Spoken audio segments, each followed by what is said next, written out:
Excuse me, I just wanted to see my father's face once. Maya Williams stood at the end of the aisle, small and trembling, her voice piercing the string quartet's gentle chords like glass shattering on marble.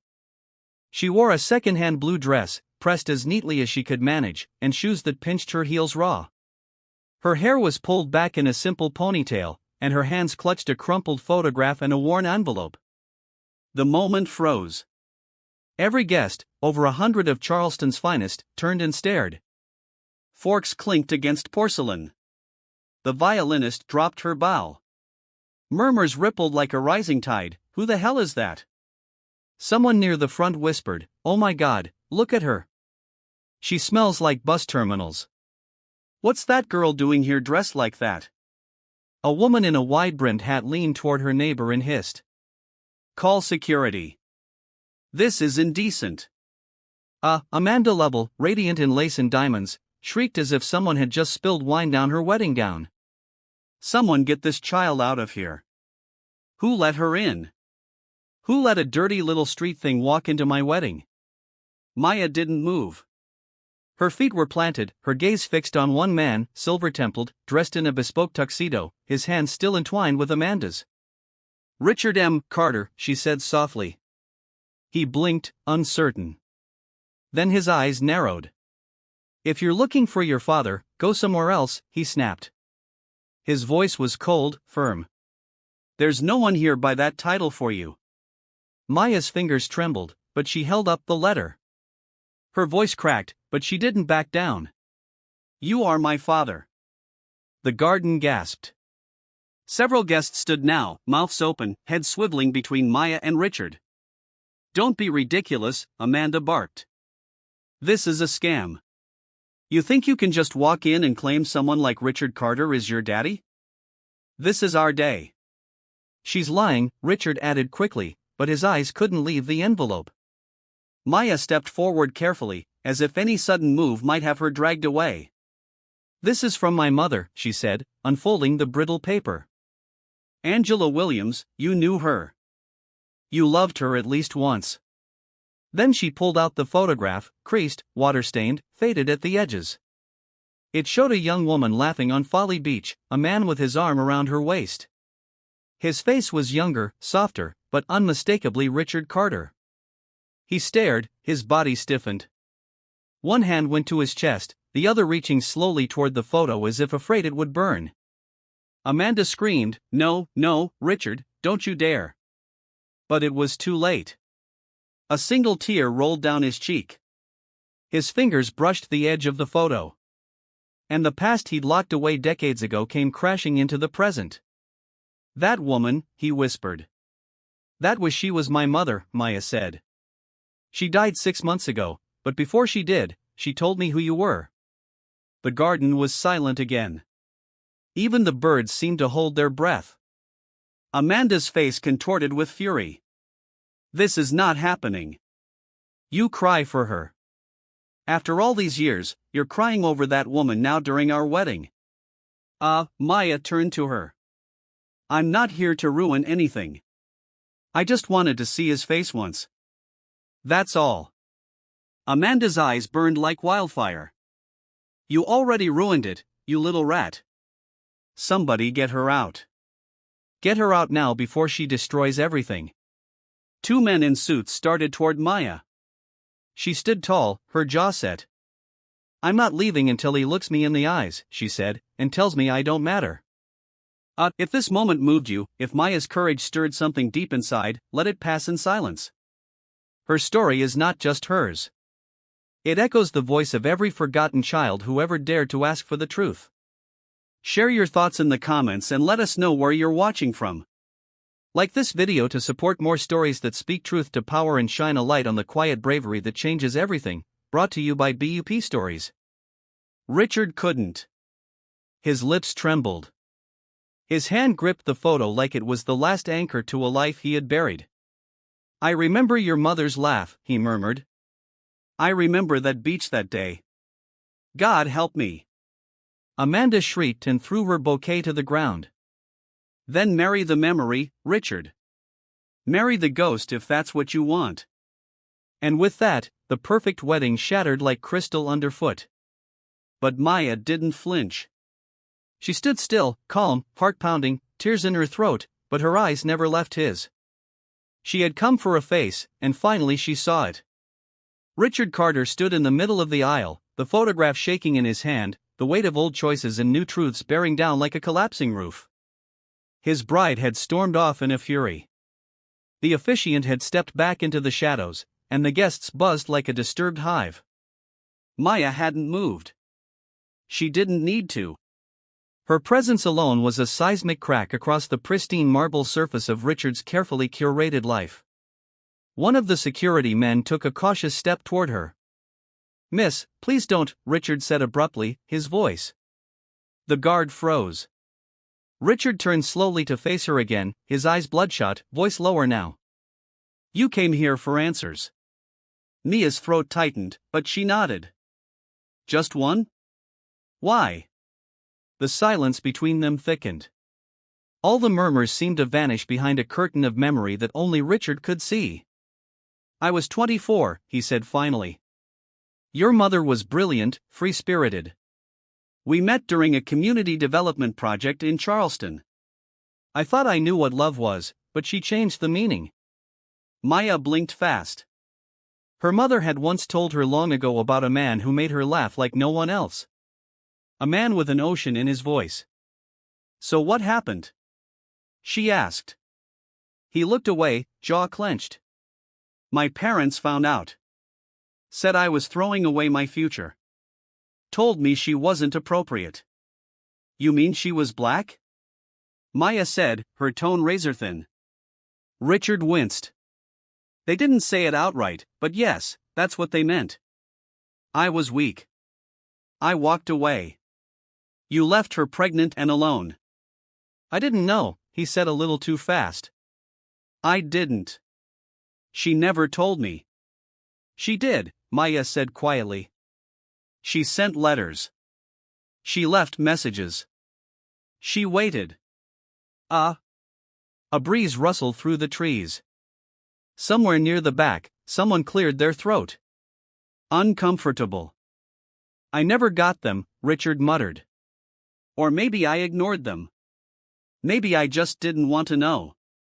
Maya took a step forward. "So now you know."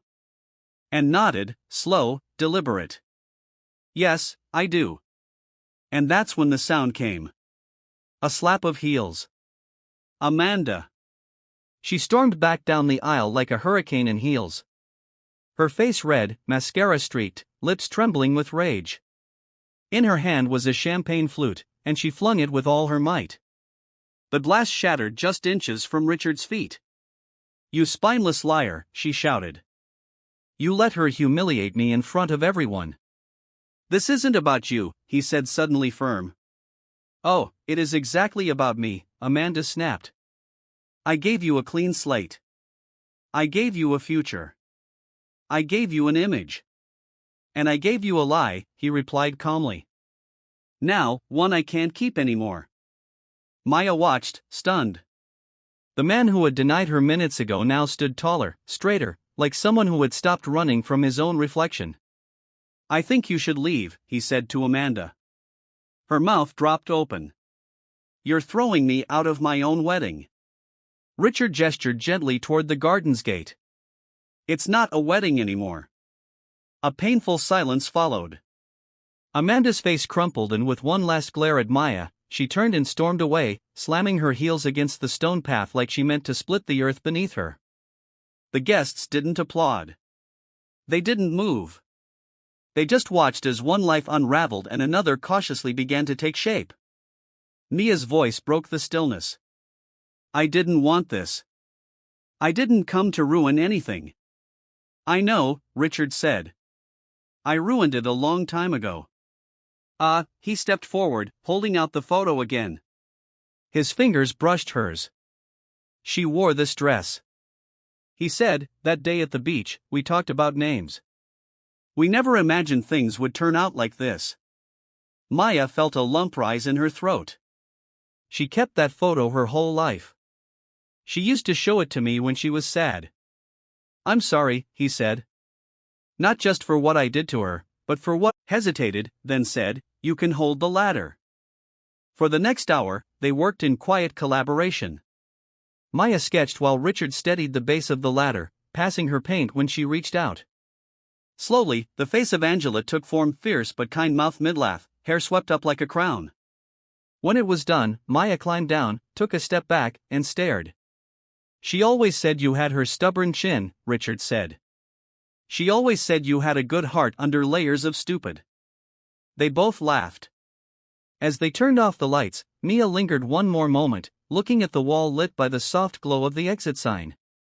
Angela watched over the room now, not as a shadow, but as color, and for the first time, Maya felt like she hadn't just reclaimed a story. She'd started one of her own.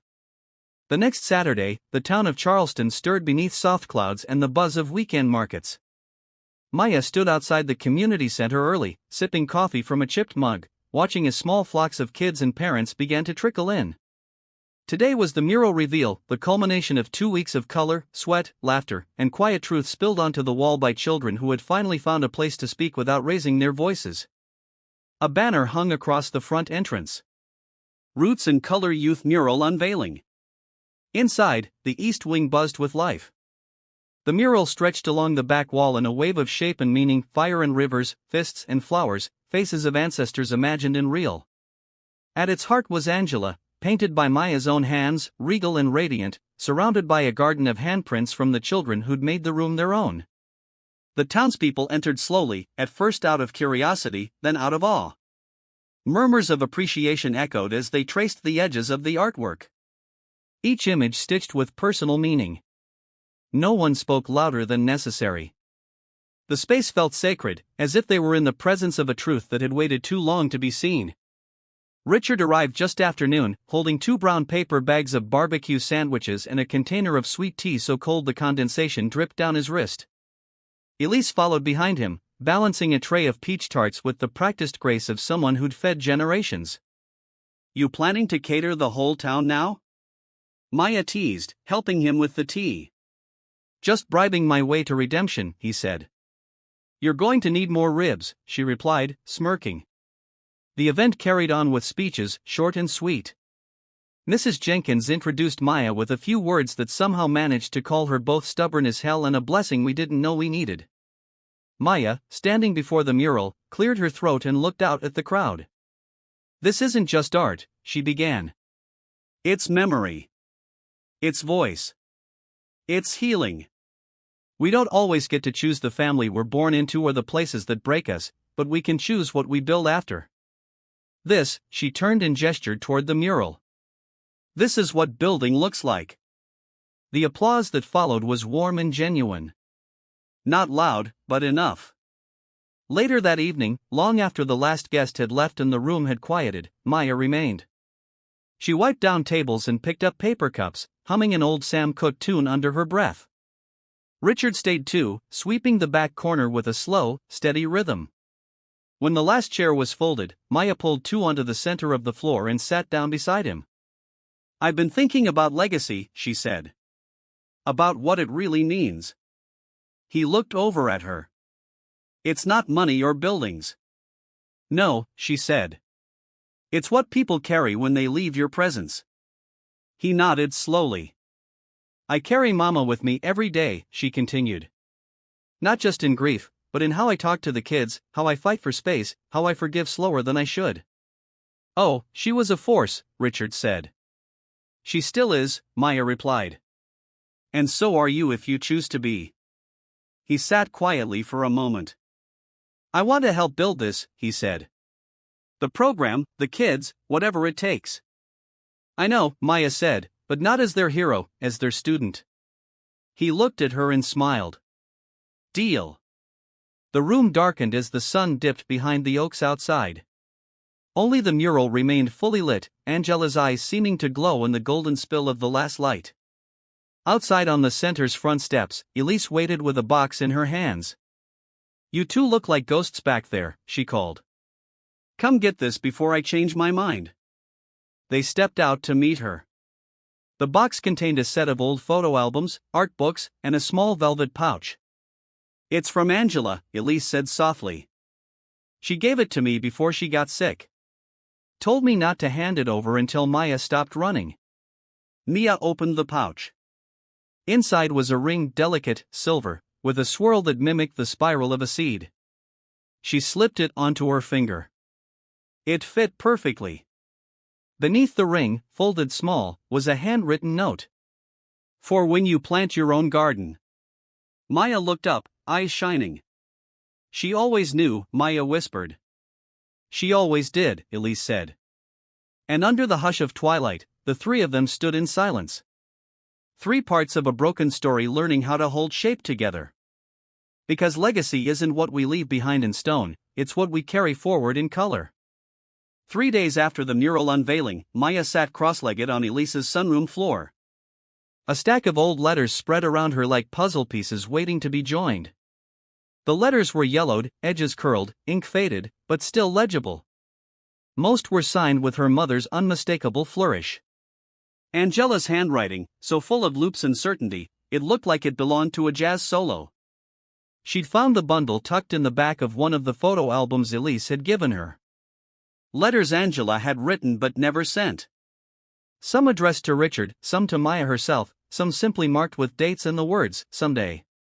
Mia had read 5 already, each one carving something open inside her. There was one about the night she was born and how Angela had whispered a promise into her newborn ear that she would never lie to her. Another spoke of Richard, not with bitterness but with complexity. A young man with ambition stitched into his bones and fear where his courage should have been. And then came the one that broke her.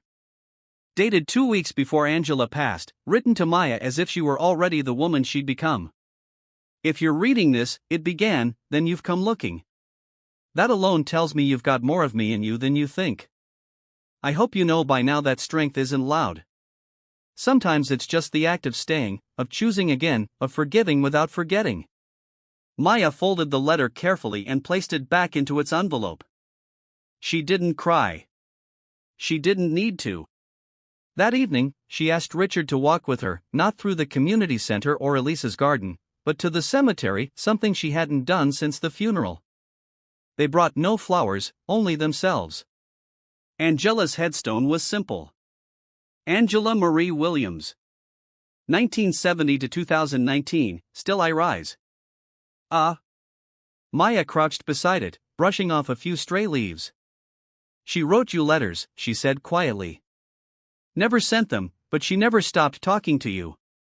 Richard stood still, his hands in his pockets. I stopped listening. That was the problem. She didn't need you to listen with your ears. He looked down, eyes moist. I was afraid. I know. They stood there for a long moment, dusk settling like dust around them.